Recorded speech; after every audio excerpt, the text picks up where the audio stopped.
just before we get into tonight's presentation, just a quick update on my national park journey, as Martin has just explained a little bit about. We finished the journey in 2015, and I was lucky enough to get hold of a publisher over there that the book came out in August 2016, which fortunately coincided with the 100th anniversary of the National Park Service in the USA. So it was obviously a very good time to have a book come out. Funnily enough, being from Australia, I was the first person or first photographer to have a book published with all 59 parks in it, which I've always thought was a bit funny. You know, you would have thought someone else over there with much easier access would have been able to do it, but there was another one that came out just after me, but I can sort of hang my hat on the fact that I was actually the first. And just over 3 years later now, I'm happy to report that the book has gone into its third printing, so I think that means that it's considered a success. So now that we've got that out of the way, let's get into what tonight's talk is about. And I think most of you know that it's about aerial or drone photography. I've been flying drones now for about, I can't believe it, but it's 5 years now, and I've been through, I think, 4 or 5 different drones, and it's something that I still enjoy immensely, as it just gives me a totally new aspect on particularly my local district that I've been so used to photographing from the ground level. We'll start off with just a few basic shots. This was the first day I ever went out, and I went up to Smeaton and photographed the old mill up there, and I was pretty excited, you know, just to start to get a few views like this. You know, something I'd never been able to do before, even though I had tried putting my camera on top of one of those long painter's extension poles, but never really got too much to get excited about. So these are just a couple of the early shots I took, and as you can see in that one, that the early camera I had very bad, almost fisheye lens distortion, which you could, you know, fix up in Photoshop easily enough. But, you know, very exciting to start to get these shots. But then it all came back to the common concept with particularly landscape photography. I think it's all about the light. And I started to realise, yes, these pictures are amazing, but wouldn't it be nice if you got, you know, some great light? This is Lake Wendouree here in Ballarat. You know, once again, it's a nice view, but it's, you know, no clouds, nothing particularly exciting happening. So I started to, you know, go back to my old landscape photography practices of chasing the light, but now from a totally different viewpoint. And this is what happens when you get up high, but you also have got the beautiful light, you know, the conditions that, you know, we all love to find. There's a couple from Lake Wendouree. And the wind towers is something I've spent a lot of time chasing in the last few years, and this probably gives you a bit of a reason why I love it so much.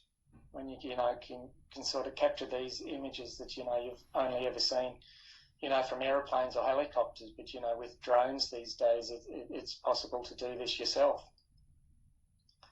Just a few basic facts too before I get into some of my favourite shots.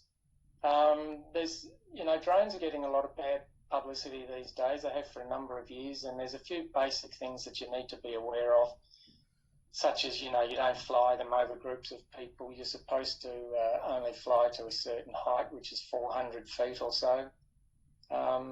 You're always supposed to keep the drone within visual line of sight. So, you know, just some basic things, and just to be aware of. And, you know, if we all try and follow these rules as best we can, then it'll keep the accessibility of it open to us before the government, you know, starts to get really strict on us and really starts to rein us in, if, you know, when you get a few cowboys out there spoiling it. So just a few favourites. This is Lake Burrumbeek, one of my most visited spots. Beautiful light early this morning. Can you see my mouse moving around there? Yes, I can. Yeah. Okay, so I know that you can see things. The lake, as you can see here, is dry, but all this white flecks here is actually spider webs. This particular morning, the whole place was just totally covered with spider webs, and was quite a sight. And I just might point out that little tree there caused me a bit of grief one day, and I might elaborate on that a bit further. Another one from Lake Burrumbeek. Lake Burrumbete, as I mentioned, it's pretty close to home. I can be out to this spot 20, 25 minutes or so, and this is a lovely shot of the pelicans one foggy morning. They didn't seem to be particularly fazed by the drone flying around. They were just happy to just float around on the lake. This one's a little bit further afield. I know Martin said that it's basically all within 42 kilometres of Ballarat, but this one is from a trip down to Tasmania a couple of years ago, just at Bishano. I'm sure a lot of you have done the east coast of Tasmania, and that, it's quite an amazing place to visit it at ground level, and when you get up above it, then it's even nicer. And you can see, the boat here, the little boat here, gives you an idea of the scale of all this. Can I get rid of that? Rid of what? That. Oh, whoops. It's gone. No, we're back. All right, good. Another nice shot early one morning out the fog. You'll see a lot of fog shots tonight. It's something I've become particularly keen on trying to capture, and it's amazing how often we do get these sorts of fogs in the Ballarat district. This is the Melbourne train early one morning on the way to Melbourne, going across the Lau Valley, and I'm happy to share with you the fact that this is actually the September image in the Bureau of Meteorology calendar for this year. So if any of you have got that calendar, you'll see this one coming up in a few months' time. Well done. And in fact, would you believe it's my third year in a row of being in the Bureau calendar, so I was pretty excited to get the nod for 3 years in a row. Yeah. Eastern Peak, just out of Ballarat, as just some of these sites, that I've known so well from 10 years of going out usually early in the mornings and viewing them. And once again, the drone enables me to get up higher and get these, almost surreal views in some ways. This is a local quarry just out of town, down at Dunstown here, another one that I stop off quite often just to see what's going on. They do tend to move the equipment around quite a lot, and so you can usually find something new to capture there. Panorama is another thing. Maybe a few facts about the drone might be of interest. It's basically the one that I'm using. It's called the Phantom 4 Pro by DJI, definitely the top selling company of drones in the world. The camera that it's got is a 20 megapixel thing, so it's a good camera. It's nowhere near as good as my full frame. Got a couple of full frames of Sony and a Canon, but it is remarkable when you consider what it's doing, and it's got, for such a small thing, like I mentioned, 20 megapixels. This particular model, I have got an adjustable aperture. The earlier ones you were stuck on f2.8, but this one you've got a range of 2.8 out to f11, so it gives you a lot more flexibility. You can shoot in RAW and JPEG. It does a great job with videos. I've got a nice little video I'll end tonight with, so give you a bit of an idea. And look, like we all know about doing panoramas, yes, you can do them when you're 100 feet in the air. It's just a matter of, shooting 4 or 5 frames and joining them all up. And this was a particularly nice morning on the top of Mount Warrenheip, which is another one of my go-to places that, is 20 minutes or so away. So this is Mount Warrenheip again, but, with probably the best snowfall I've seen in Ballarat from a couple of years ago, and I couldn't resist, even though the snow was still falling, I couldn't resist sending the drone up, even though I was a little bit wary of a bit of snow getting into the electronics, but no problems at that stage and since in that regard. Another nice top of a mountain. This is Mount Bolton, northwest of Ballarat. The sort of thing that, I do particularly like these rocky landscapes, and, once you throw in a few trees and a bit of fog, it creates a really lovely atmosphere. Another one from Mount Warrenheip, as I mentioned before, one of my go-to locations. You can just see my car down in the bottom right here. That's me actually standing there next to the car. And one of the amazing things I love about the drone is, I'm standing, as you can see where I am, looking at a bit of fog, and then the sun had just come up, and you put the drone up above you, and you start to see these incredible things like the shadows that those two telecommunications towers have, you know, cast over the landscape there. And, you know, it really does, you know, give you the option to find some really unique views. It sounds a bit like a broken record, but when Mount Warrenheip continues to deliver pictures, it's you know, it's why I'm there. And you can see Mount Buninyong in the background there too. It's another spot that I go to, not just with the drone, but with the normal cameras as well. This is one of my all-time favourites, actually. I think I called this my favourite picture of the year from 2 years ago.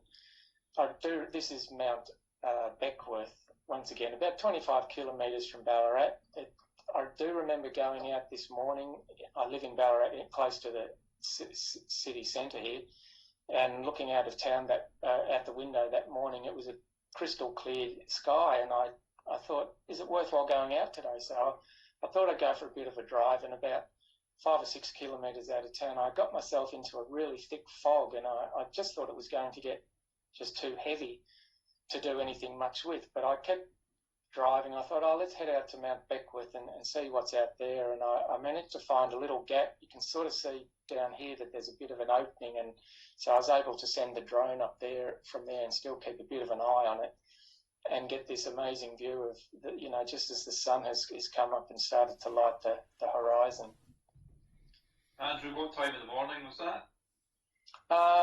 Well, it would probably 10 minutes after sunrise, you know, just when the sun has started to come up enough to light the landscape. I would say it was, if it's in winter, if it's about now, it's actually not that early. You don't have to get up that early at the moment to get up for the sunrises, because as we head into winter, of course, the days are getting shorter and shorter. And so I'd say probably 7 o'clock, quarter past 7, maybe, something like that.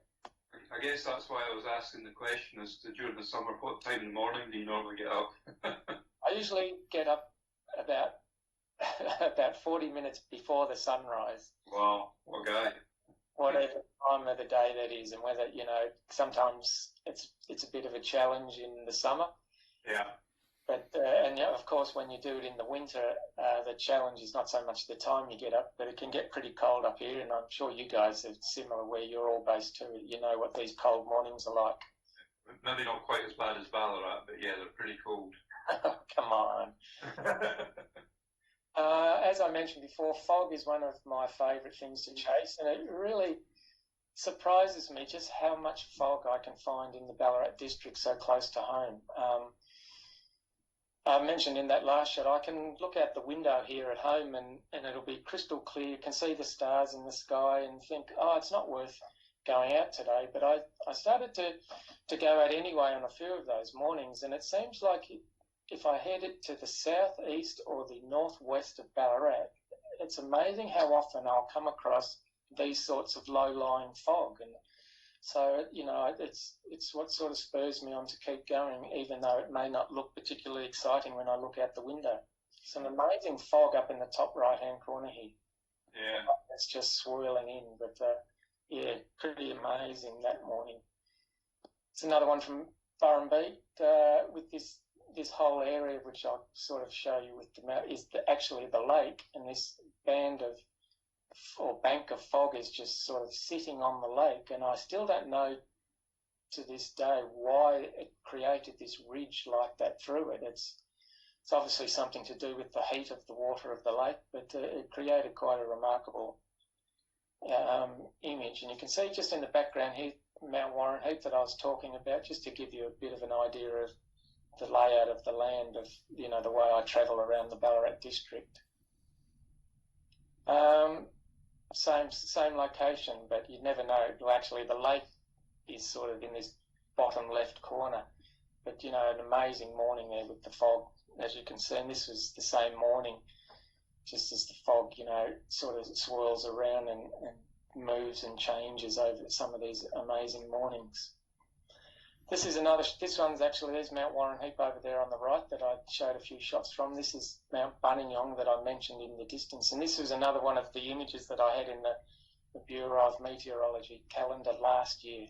So, you know, nice to, as I said, to get the 3 in a row, and I'm hoping to get 4 in a row when I find out later this year. So just a few more shots of the fog, just to show you the incredible range of opportunities I get with the fog. That's Mount Buninyong. That's Mount Warren Heap, just with the tower sitting up the top there. This is out at the Lal Lal Reservoir, just the main water supply catchment for the Ballarat district, and once again a lovely morning there. This is Saddleback Hill, just out west of Ballarat. So yeah, just a few lovely foggy shots there to show. Now, one of the things about the drone that I particularly love is its ability to get you into unusual positions. And this is the Avenue of Honour Arch that some of you, I'm sure, probably have driven through on your way through Ballarat. A nice Saturday evening, I remember this one, nice foggy morning. And not really, it's a typical drone shot in some ways. I'm up high looking down on something, but, what I love about the drone is its ability to get you into spot that's the same top of the arch. Now, how do you get a shot like that without being able to fly a camera up close to it? Here's another one that, following the boat at just, I'm not particularly high there, and that's one thing I do like to use the drone for is, to me, as much as I love to go up to 1 and 2 and 300 feet height, it's not always about getting that high to get an unusual or an angle that's a bit different. And that's another one. That's probably only 10 to 12 feet high, but, it just sort of opens up this view up into this funny little bridge we've got here up at Lake Wendouree. And, once again, it's another good example of the drone getting you into these spots. This is another one. I couldn't physically stand in that spot. This is Birches Creek out north of Ballarat. There's a few more here of different angles. The rowing on the Lake Wendouree, of course, known for the Olympics back in '56. Beautiful sunrise that morning. I was more interested in the reflection off the lake than the actual sunrise in the sky, because you can see the lovely colour it's created on the water there. This is another one. Once again, it's only 6 or 8 feet high, but as a spot I couldn't get into any other way without maybe having a stepladder with me or something like that. This one I like to call Purple Haze. Jimmy, is anyone? Very good. I like it. That's Lake Learmont there in the background there. This is a little dam that I've never seen from up above, and only on this particular morning when I flew it up, when I looked at it, because when you're flying a drone, you're viewing it on, usually I have a tablet, so you can see everything that the camera is seeing. You're viewing it from wherever you're standing. And when I put the drone up this morning, I looked at this and thought, oh my God, that looks like a guitar. And it's even, one thing I particularly like too is it's even got the cord coming out the side of the guitar leading up to the lake. So that was quite an unusual one. Amazing. There's something a bit different for a portrait photographer. This is a local farmer out at Mollingit. Ross is his name. I've been working on a project with him photographing his farm for the last year or so, and he's very big on Angus cattle, and I thought, this is something a bit different, from your standard ground level portrait. Not that I'm a portrait photographer by any means. Another, once again, not particularly high, but it enabled me to position the sun there just behind the windmill there, just to make something maybe a little bit different from just your standard silhouette of the windmill in a paddock coming up at sun, with the sun coming up. There's a couple of shots here that I do particularly like on the side of Mount Warren Heap that we've seen some high ones from before. You can just make it to the left here where I'm moving my cursor. That is actually the road that drives up to the mountain. This is an embankment that falls off quite steeply down there now, I'm probably standing just over here. So by flying the drone over to here, then I was able to, really open up this view and include this nice little patch. They're all forget-me-nots that take off every spring here at Mount Warren Heap. And once again, just another example of showing you the flexibility of getting yourself into, you know, unusual positions. And this is one that I think a year or two before that, once again, not particularly high, but in an almost impossible to get to position any other way. You can see the forget-me-nots here, they really do take off in September or October, and you know, and they do last for quite a long time too, which it always gives you plenty of opportunities. It's not as if you go up there one day and they're great, and you go back 2 days later and they're gone. They can tend to last for, you know, a few weeks. So you get plenty of opportunities to hopefully get some, you know, lovely conditions like this. Lake Wendouree, obviously, you know, it's at the end of my street, and this boat sits out there through the summer, and but you know, I'm only 50 feet away on the shore there, but I couldn't get that angle any other way. Now this is a funny one. This almost looks like a Milky Way shot, doesn't it? Yeah. Actually, a shot upside down of a creek that's flowing, and they're just little bits of foam that are sitting on the surface of the lake there. Sorry, the surface of the creek. And when I first looked at it, I thought, oh, if I flip that upside down, I can almost convince people it's a Milky Way shot. Pretty good, yeah. Slow and steady. Look at that. That's a drone shot, obviously, and that's about half a second. I mean, you wouldn't think something sitting 100 feet in the sky could get such steady, you know, be so steady. It really is like a tripod sometimes. Was there much wind? Was there much wind at that shot there, Andrew? There wouldn't be much wind. I tend not to fly if it's too windy. I do push it a bit further now with the wind, because I realise that these little machines are a lot more stable than you think. You know, I've never had any wind to give me any real concern, even when I have flown it in quite windy conditions. But a shot like this, I must admit, I probably took that shot 6 times. Yeah. And you know, and you go through them, and one of them will be good enough, you know, that you've got it, whereas the others will be quite blurry. So, you know, you don't really expect to get it on just one shot. Sure. Yeah. That's actually Lau Lau Falls, if anyone knows the Ballarat District waterfalls. It's a pretty well-known one that most people have heard of. This is Durable Falls, another one not too far away, just at a fairly unusual angle looking down on the top of it. This is Burrumbeta Falls, which not too many people know about this one. Even as you can see, there's another great example of slow shutter speed, and I've even got the Melbourne train washing through here. You know, I was lucky that one did work, as I didn't get two chances to try that one. But the interesting thing I think about this place, and this is not so much a drone thing, it's more about the nature of this waterfall. Last year, after all the rain we had, that is the same area. Now the waterfall is under here somewhere. I went back through all the pictures I'd taken over the visits I'd made to this place, and I found one that was pretty close to the same spot, but with the waterfall flowing. So I've done a bit of a merge here to give you a bit of an idea of how that waterfall would be placed in relation to the now full reservoir. Oh wow, amazing. That's how it would be positioned. So it gives you an idea of the amount of water that, you know, comes in and just totally fills this lake. As I mentioned, a lot of people don't know about this waterfall, particularly the people on the train here, because they don't.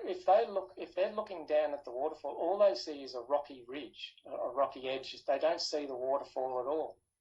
So no one would, you know, really know, even from the train, that there's a really nice waterfall there. Now, one of the things Andrew, can I just interrupt a wee second, just to give you a wee bit of a breather there? Sure. Just to remind everybody that if you want to ask a question, type the question into the chat box, or make a note to say that you want to ask a question, and we'll be able to get Andrew to address that. So even as they're going through, if you can make a note of any questions that you might have, that'd be fantastic. Just while we're on that, Andrew, just a couple of questions that I have. Have you ever had any bird attacks attacking your drones at all? I've had a couple of occasions where they've shown a bit of interest. There was one occasion I was down in Tasmania, and I was up early one morning just flying along a little bit of the coast there, and I'm pretty sure it was some sort of an eagle started to show a bit of interest. So I got out of there as quick as I could, because not just from the fact that I didn't want to lose my drone to an eagle, but I didn't want to cause any concern to the eagle itself.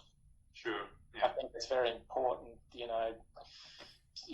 to be wary of their reaction to what's happening. As I said, the pelicans out at Lake Burrumbeet, they don't seem to be particularly fussed at all. I can just fly in, but I must admit, with things like pelicans and that, where I'm flying near them, I do go in very slowly and almost gently, rather than just roar in and stop in front of them. Yeah.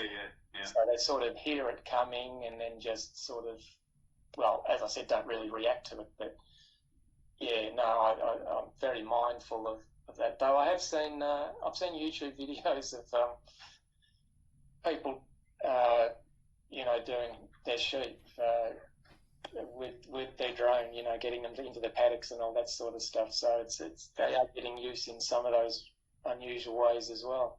Yeah, cool. I've got a question here from Colleen, saying, with a drone, do you put your settings into camera before you fly, or can you change the settings once it's up in the air? Well, with the one I've got, you can change your settings on the go. So, it's very, very flexible. You can change your shutter speed, ISO, all those sorts of things as you go, and you have a full readout on your tablet of, all the, like the back of your camera. So you know exactly what's going on, and you can change it as you're going. Fair enough. Thank you. Just one more from me, and I'll let you get on with this. You mentioned that you have, for the last 3 years, had one of your images printed on the the Bureau of Meteorology calendar. Yeah. Without giving too many secrets away, how did you manage that? Did they seek you out, or did you seek them out? No, it's an open competition. Oh, right. Okay. If anyone's interested, just look it up. Look Bureau of Meteorology and look for calendar, and then just go through all the usual things and send your images in. Presumably they're looking for images of weather, of course. Yes, and actually this year's the third year in a row, and I know I'm the first person to ever make it 3 years in a row, which I was quite excited about. Oh, congratulations. I'm sure everyone's probably interested to know the huge payment you get from it. What's that, 0? No, you get 6 calendars. Yeah. Oh, well. But when you realise it's hanging in, they reckon, 70,000 people's homes and offices, it's quite a thrill to realise you're getting that much coverage from it. Yeah, no, that's amazing. Well done. Thanks for that. Okay. All right. Thank you for your answer there. Thank you. Like abstract. Look, I must admit, one of my main reasons I wanted to get into aerial photography was abstracts. We've seen so many abstracts from places like Iceland and, the braided rivers and the Kimberley salt flats and all that sort of stuff. So I was looking for something fairly close to home that I could start to work on. And lo and behold, as I've mentioned, I've shown you a couple of pictures of Lake Learmonth. And Lake Learmonth dried up over a year ago. Well, it dries up every second year at least. And I started to go out there and start flying over it and started to see these incredible sights from the air. And now I'll just go through these fairly quickly and then try and explain to you what's going on. So this next group are all from Lake Learmonth over a number of months. This trail here is an old car. Someone's driven their car out on the lake. These incredibly colourful succulent plants that grow on the surface of the lake. And as you can see, where the cart has gone through, it's left its impression in the lake surface. These are all... Now that gives you a bit closer up view of the succulent plant I'm sort of describing. I still don't know why that one particular one there is yellow. I feel that maybe it's died off or something, but why... I look at it and think, why that one and not the others? These are grass patches on the lake. I don't know why they are like that, why they have been flattened like that. I cannot describe that to you. The black here is the black mud of the lake's surface. Once again, with some interesting car trails there. More car trails, more of that reddish succulent. There's more of these. Quite extraordinary. Every time I look at these, I think these are quite amazing. You know, once again, look, as you're probably starting to think, the variety from what I'd probably consider a fairly smallish lake in the greater scheme of things is really quite extraordinary. Yeah. This one here, this shows you this top right half of the image is the lake it's starting, the water is starting to seep into it. It hasn't got to here yet. This white here on this lower left is actually frost that morning. Wow. Now, I didn't notice this myself, but someone just pointed out to me the other day that could we almost think that that's an eagle or something flying? The shadow of one, yeah. Right. Flying across the lake. Yeah. And the little white bird that you're probably seeing on some of these is actually just my watermark, so don't think I'm finding a little white bird every time I go and fly. I just realised that. I was thinking, gosh, you've got that white bird in there again. That's amazing. So this bottom third is where the council has come in and sort of tried to keep... We're fairly close to the shoreline. The shoreline's to the bottom of this image, and the council have come in and mowed it all back, but left this other lovely part above it, which, you know, is creates quite an unusual composition. Now, I could tell you that was a picture of my cat, couldn't I? But that is those grasses that you've seen from higher viewpoints, and that is just grass on the lake, flattened for some reason. I still don't know why. Yeah. Just to give you a bit of a greater idea of the area that I'm working with, this is a section of the lake here, and you can see this incredible red, you know, all through there. These are the little different patches, and that's fog actually this morning. But by flying around different parts of the shoreline, you can see over here there's a bit of this bluey reddy colouring and that, and then on the right along the edges here you get the yellow grasses and that. So just to give you guys a bit of a feel for what the lake is. And I think the next one may be, I'm not sure if it's the next one. I'm not sure if the person that took his car out on the lake and drove these tracks on the lake realised what he was doing. No, it's not there, sorry. Spoiled that one. Big build up, no delivery. But look, anyway, here's another series of images that of a project that I worked on alongside the Lake Learmonth. I've spent a lot of time photographing the old mullock heaps, the mine tailing piles that litter the Ballarat district, and this series is all from different mine sites and what's left behind. So I'll go through these fairly quick. There's no real need to describe what's going on in these. So this is, I'm very big on working with a project, you know, rather than just random pictures from here and there. I do like to combine them into an overall body of work. Yeah.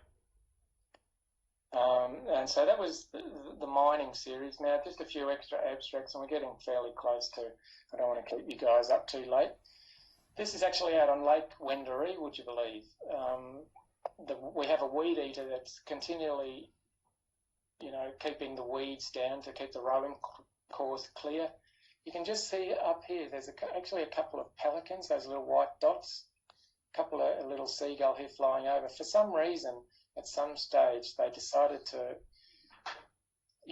cut these channels into a part of the weeds that cover the lake, and it really creates quite an unusual effect. And you can see also this white sort of showing through is actually the clouds reflected in a pretty calm morning.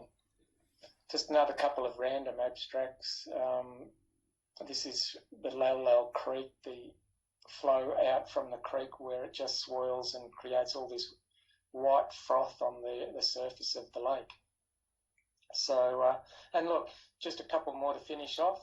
This is one I took this morning. Another, as I mentioned before, we get lots of lovely foggy mornings here in the Ballarat district, and this was out just northwest of town here this morning, and there's some beautiful autumn colour. I'm sure you guys have had a lot of nice autumn colour lately. It's been a very, very colourful autumn here in the Ballarat district.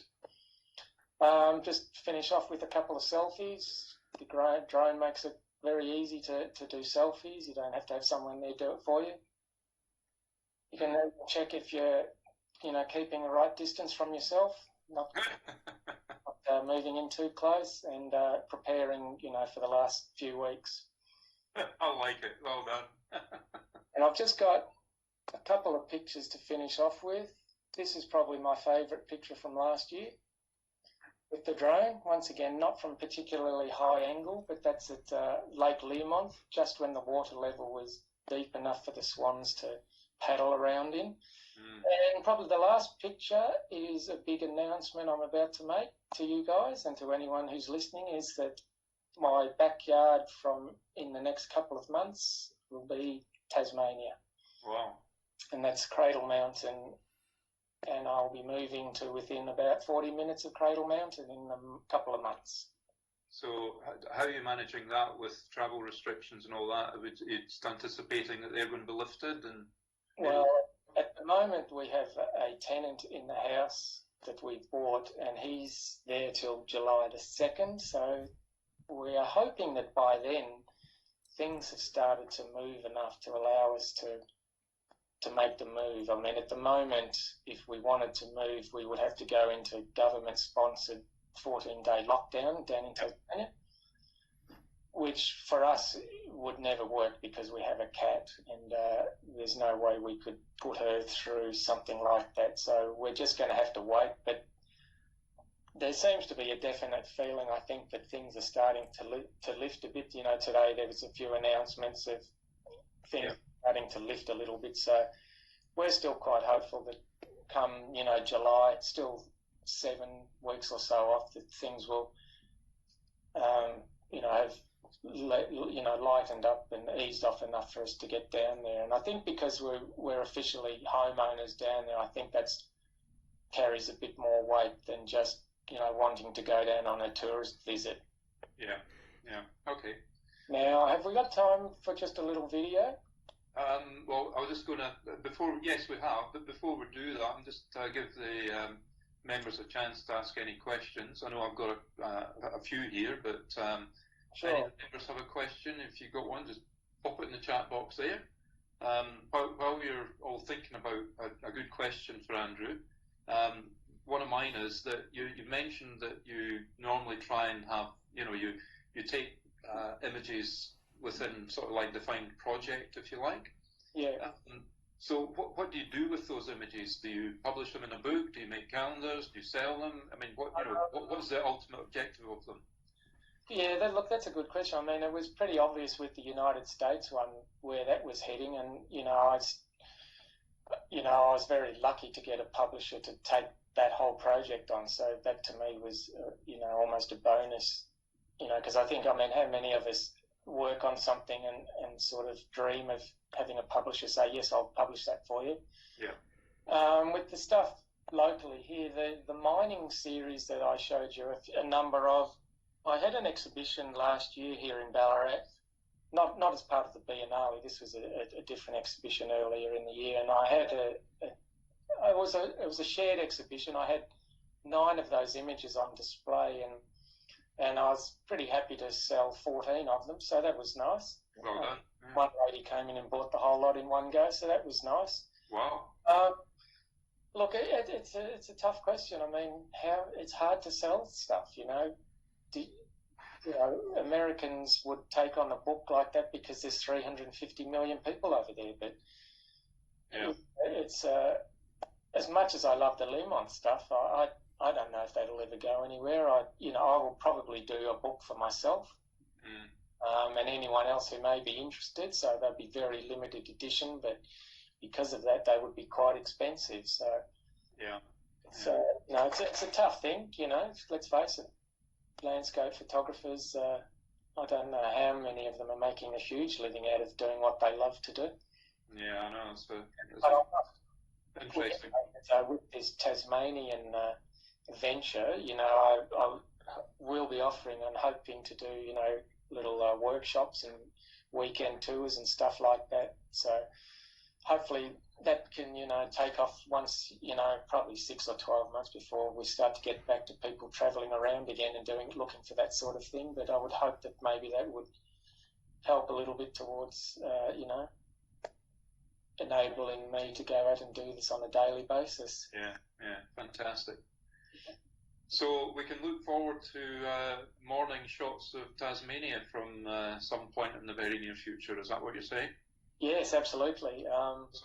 Yeah, no, look, as much as I love the Ballarat district, I can only imagine what I'll be able to capture with such close access down in Tasmania. Yeah. It will be quite extraordinary, I think. Are you looking at my screen? Yes, Look, I'll just quickly, you know, before I was making something, I said something about did the driver know what he was doing when he... Yeah. I've got to show you that. I've got to follow that. Yeah, you've got to show us that. You've wound us all up about it. Right. So this is, I was wondering, did the driver on the lake know what he was doing this particular day?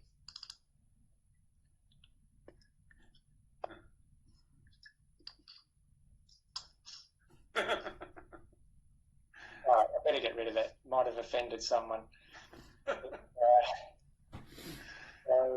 Okay. So you still, okay, look. So, yeah, okay, so any questions, and then I'll run this little movie for everyone to have a look at. It's only 2 minutes 39. Yeah, go for the video, and hopefully we'll have a couple of questions from the members by the time it finishes. All right, here we go. So you can still hear me talking, obviously. Yep. This is, I showed you a still image of this yacht a little while back. This is just that same morning, obviously. It's quite surreal to try and figure out what's actually moving here. But it's not the yacht, it's me just panning the drone past it to, you know, give it that really quite strange feeling. And the light, not a bad morning too. Most of the mornings when I get really nice conditions, you know, the foggy ones that you saw, it's easy enough just to hit the button and grab, you know, a minute or two of video footage as well. It's always nice to see these things actually moving. This is there's me on the right hand side there, particularly cold. Even though it was, as you can see, snowing quite heavily, I thought, no, I think I've got to have a bit of a go at just trying to capture some of it on video. Yeah.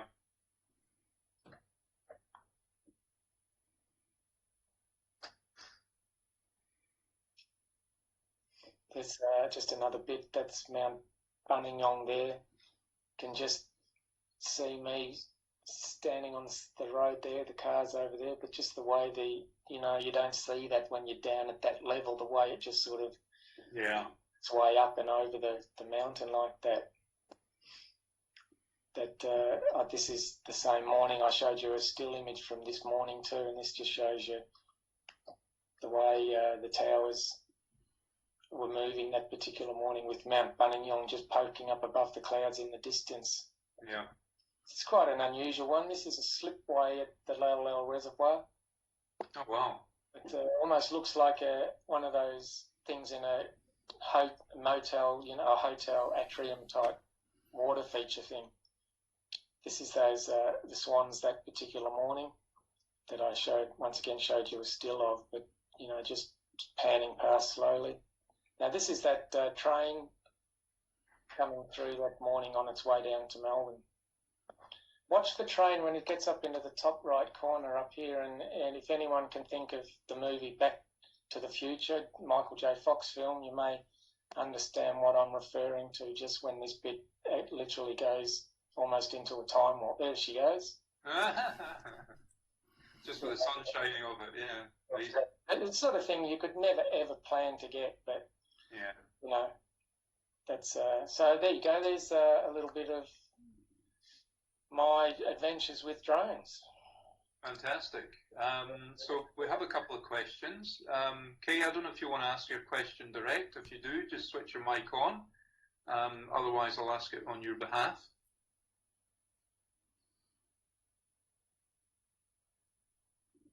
Okay, I'll ask it then. So Kay's asking what editing software you use, and I guess supplementary to that, how much editing do you do with your photographs? Look, I use Photoshop. I've used Photoshop for years. I'm a graphic designer. I knew Photoshop well before I picked up a camera as a graphic design tool. Look, I do a bit of work. I try not to overdo it. One thing I'm very wary of is overdoing it. And that question may be coming because of some of those abstract images and the colours from Lake Learmonth, but I can assure you it really is quite extraordinary when you see those things from up high, particularly when you get some nice light. That early morning light, as we know, tends to deepen up. You know, the early morning yellow of the sun will add a lot more colour into things. Think of Ayers Rock, the way that'll colour up much more early morning or late in the evening. And yeah, I'm looking forward to with these early morning images. Okay, thank you. Tony, will I ask you on your behalf, or do you want to ask the question yourself? I'm happy to ask. I was just wondering what the runtime is for the drone and charging, etc. The drone I've got, I will get 22 minutes or so. But I have 3 batteries, so I can get an hour's flying in on any particular occasion. But I would say most times it would only be I'd fly for 20 minutes, maybe 40 minutes, and depending on what's happening with the conditions. I have charged them in the car when I've been on the road down particularly in Tasmania. You get a special car charger, but at home they take 45 minutes or so to charge up. So, that's about what you can expect from it.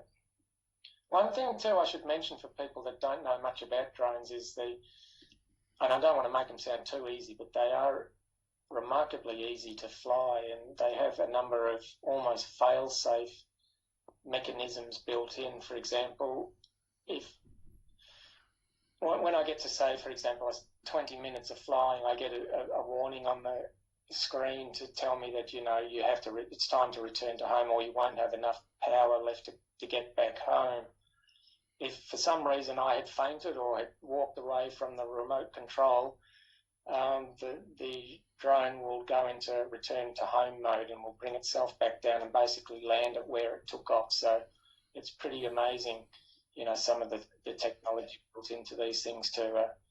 But they're not foolproof. There was one picture there I pointed out a tree early on at Lake Burrumbeet where I actually stacked one of my drones and lost it into the lake. So that was an expensive little lesson that I learnt that morning. They do have sensors front and back, and so I think the new ones have sensors all around, but it didn't pick up the tree that I managed to crash into that particular morning. So that was an expensive little lesson. Okay, Lee, does that answer your question, or do you want to expand on it at all? Yeah, no, I think that's been answered. Thanks very much. Yeah, no problem at all. Fantastic. Any other questions from anyone?